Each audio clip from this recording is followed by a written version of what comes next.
Hi everyone, in front of me I've got POCO X6 and let me share with you how to virus scan your device.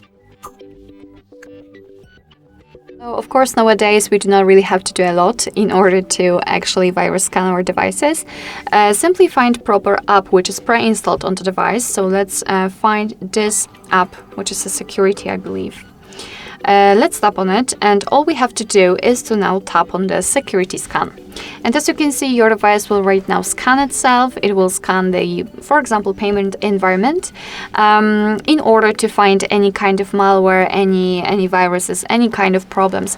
And if it will find something, just like in my case, it will show you the information about it. And you can see that it is not only the viruses, but also some risks and problems which you can solve. So for example, in my case, the system update.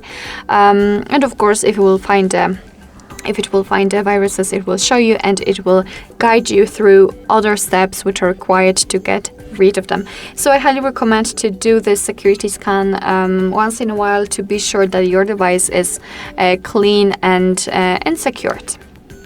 Alright, so that will be all. Thank you so much for watching. I hope that this video was helpful, and if it was, please hit the subscribe button and leave the thumbs up.